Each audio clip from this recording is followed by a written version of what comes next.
of the entire situation. I promise you guys. When I get through with this series, it's going to be legendary. Now, with all of that being said, we know that none other than Paige Beckers has been getting a special whistle all rookie year. Now, people have definitely been paying attention to this. People have definitely been noticing this. And I'm here to tell you some footage has come out, bruh, of Paige Beckers pushing a WNBA referee. Yes, physically bumping her. Recent footage has emerged showing Paige Beckers making physical contact with a WNBA official during a game in Dallas, sparking debate about officiating standards and player treatment across the league. The incident has drawn attention to what some observers describe as preferential treatment for certain players. The controversy centers around newly surfaced video evidence that appears to show Beckers physically bumping into a referee without facing any disciplinary action. The brief 3-second clip reveals the Connecticut alumna making contact with the official, yet no technical foul or ejection followed the interaction. This has raised questions about consistency in officiating standards throughout the WNBA. Pushing a WNBA referee. Yes, physically bumping her, pushing her, and she was not ejected from the game. Let's pull it up right now. So this footage right here came out yesterday. Watch this, guys. It's about 3 seconds long, but look at Paige. Look at her. What in the helly? What is she doing? What is she doing? Like, since when could you do this? Since when could you physically... Analysis suggests that this incident highlights a broader pattern of differential treatment among players in the league. Critics point to what they term the Connecticut connection, Miter arguing that former Huskies receive more favorable calls and treatment from officials. This network allegedly extends throughout the WNBA, with UConn graduates holding influential positions across teams and management. The coaching influence of Gino Auriemma and the Connecticut program appears to create lasting connections that some believe affect professional league dynamics. Former Huskies are positioned throughout the WNBA ecosystem, potentially creating an informal network that influences decision-making at various levels. Since when could you physically touch a WNBA referee and nothing gets done? I can tell you what this is. This is the UConn Mafia Blue Blood whistle. This referee is more scared of Paige than Paige is of her. I must tell you this. And Paige should be fined and suspended for this. I'm not here to bash Paige at all. I like Paige. But we got to call a spade, man. And I'm here to tell you, this ain't right. Because observers note that Beckers has received what appears to be favorable officiating treatment throughout her rookie campaign. Fans and analysts have documented instances where calls seem to benefit the former college standout, leading to discussions about fairness and consistency in professional women's basketball. The physical contact with the referee represents an escalation that typically results in immediate consequences for players. Historical precedent shows that such behavior usually leads to technical fouls or ejections, making the lack of response in this case particularly noteworthy. The official appeared intimidated rather than assertive in addressing the situation. Because let Caitlin would have done something like this, they would have whistles everywhere, bro. I mean, if Caitlin would have done this, would have been over with for Caitlin. Let's see what the fans say.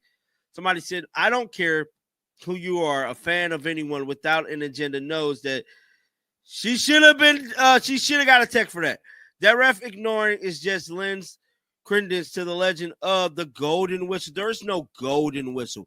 There is.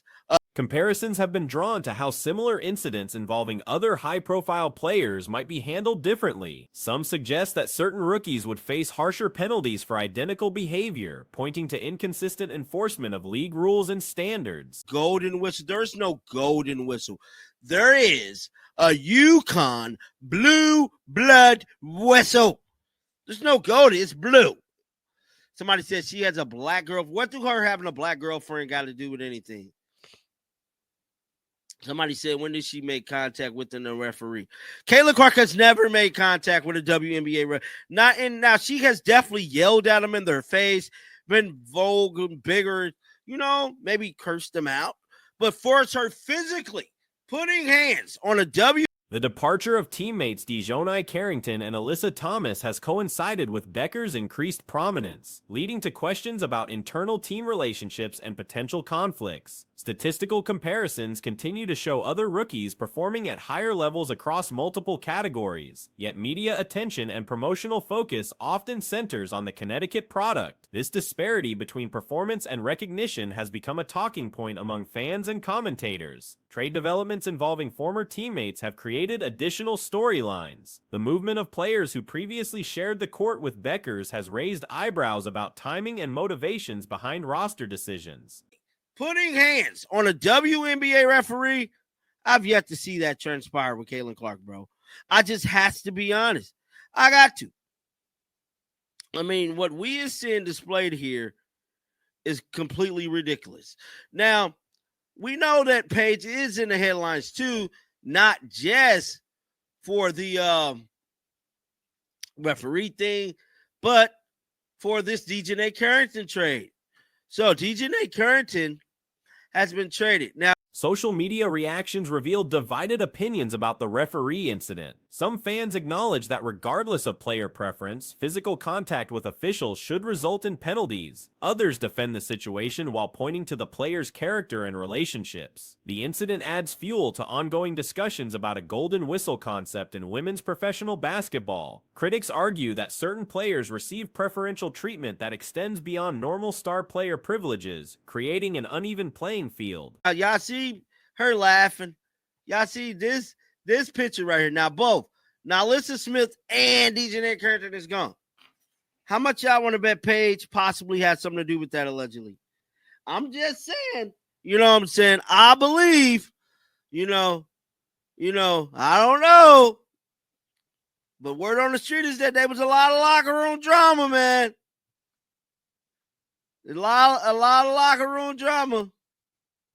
Recent ejections of other players for similar or lesser infractions highlight the inconsistency in officiating responses. When comparable situations result in dramatically different outcomes, questions arise about the factors influencing official decisions during games. League marketing efforts appear to focus heavily on promoting specific players over others, regardless of statistical performance or on-court impact. This promotional strategy has generated debate about fairness and merit-based recognition in professional women's basketball. The Connecticut program's extensive influence throughout the WNBA creates what some view as an unofficial hierarchy that affects everything from officiating to media coverage. A lot of locker room drama. Dejounte Carrington, Courtney. I mean, yeah, both of them gone.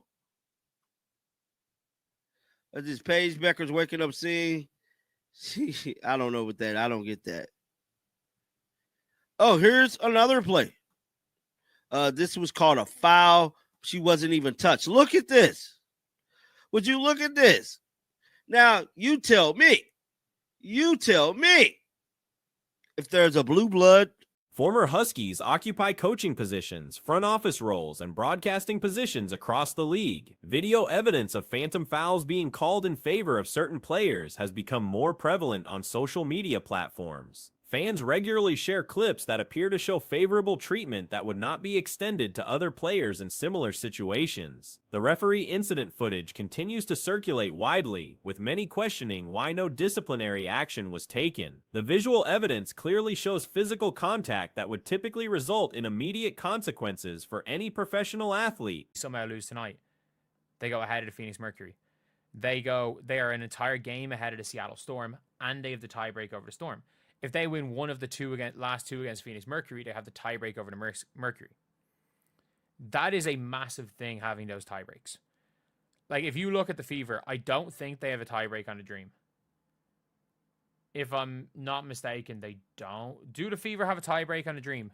Because I don't know. How much did the Fever beat the Dream by? Because I know they lost by 20. Discussions about body language and attitude standards seem to apply differently across players. Some face criticism for minor expressions of frustration, while others appear to receive more lenient treatment for more obvious displays of disagreement with officials. The timing of teammate departures and roster changes has created speculation about internal dynamics and potential conflicts within team environments. Whether these moves are performance-based or relationship-driven remains a topic of debate among observers. Performance metrics continue to show disparities between media attention and actual statistical production. I don't think they got the tiebreak on the Dream. Can someone in the chat let me know if they do? Because I know they lost by 1. So the Fever lost by 1, then won by 5, so they're +4. Then lost by 19, so they're -15, and then won by 17. Okay, no, they do. They do have the tiebreak on the Dream. And so the Fever have the tiebreak on the Dream, no matter what, they have it on the Storm. While some players post superior numbers across multiple categories, promotional efforts and coverage often focus elsewhere, creating questions about marketing priorities. The broader implications of preferential treatment extend beyond individual games to league credibility and fan perception. And all they need to do is win one of the two to get the tiebreak on the Mercury. So the Fever are in a really good spot, in a league where everyone's kind of either beating or losing to everyone. They have the tiebreak. They can potentially get the tiebreak on every team around them. And if we're going to be honest, when it comes to the whole Mercury situation, like with Satu looking like she's pulling a Duana Bonner, I think anything can happen there. Absolutely anything can happen there.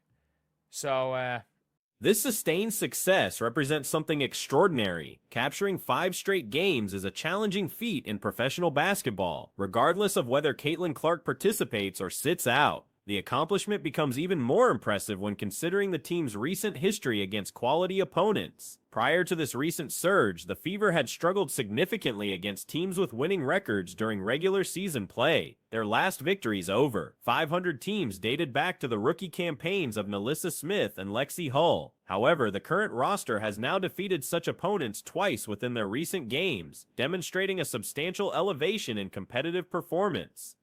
Yeah, I think that is a big thing as well. And look, the Indiana Fever are in a really good spot. They're in a really, really, really good spot when it comes to, getting themselves into that 4 or 5 seed. And it doesn't really matter, in my opinion, which of the Lynx or the Liberty you play in the second round. Or in the second round. They're both. The team has genuinely positioned itself among the league's elite squads. Current standings show the Fever at 17-12, trailing the Phoenix Mercury by merely half a game. Incredible.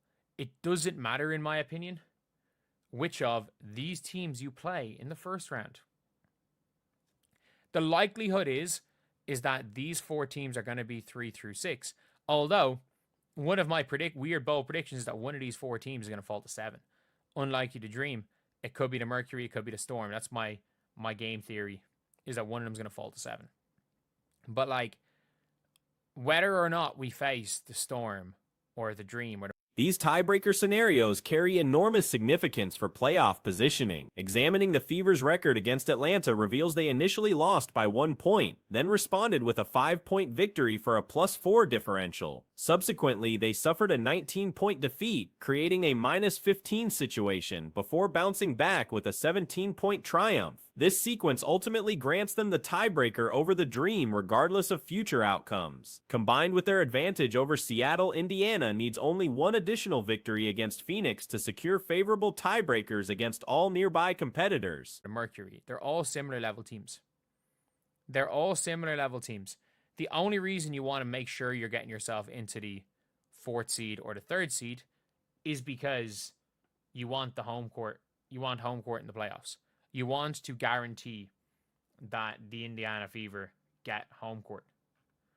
And you want to guarantee, as well as getting home court, you want to guarantee that they get to play in front of their squad. Because that is an important. The Fever find themselves in an advantageous position within a league characterized by competitive parity, where any team can defeat another on any given night. Their ability to secure these critical tiebreakers against surrounding teams provides significant leverage. It is an important thing to play in front of your or not squad, in front of your crowd, because the Indiana Fever crowd have not seen a playoff game in over a decade. So you want to be able to you want that to happen. And look, the fact is that the Indiana Fever are a game and a half off the 2 seed. with everything that's happened off this year from this year, the fact that this team is a game and a half off the 2 seed. Similarly, the first-round matchup selection among the middle-tier teams holds minimal importance, as the Storm, Dream, and Mercury all possess comparable skill levels. One prediction suggests that among these 4 competitive teams currently positioned 3rd through 6th, one will surprisingly drop to 7th place. While Atlanta seems unlikely for such a fall, either Phoenix or Seattle could experience this decline. Regardless of whether Indiana faces Seattle, Atlanta, or Phoenix in the opening round, the competition level remains consistent across these potential opponents. It's madness. It's madness, I tell you. Madness. Like, the Fever don't have an easy run of games. They played the Sparks, who are 7-3 in their last 10, and match up really well to the Fever. Like, the Fever don't match up well to the Sparks. The Sparks have the size, the Sparks have the scoring, and the Sparks are figuring it out with Julie Alamon at the 1. The problem with the Sparks at the start of the year was they had 5 players that wanted to score on the floor at most times. Like, they were starting Odyssey Sim.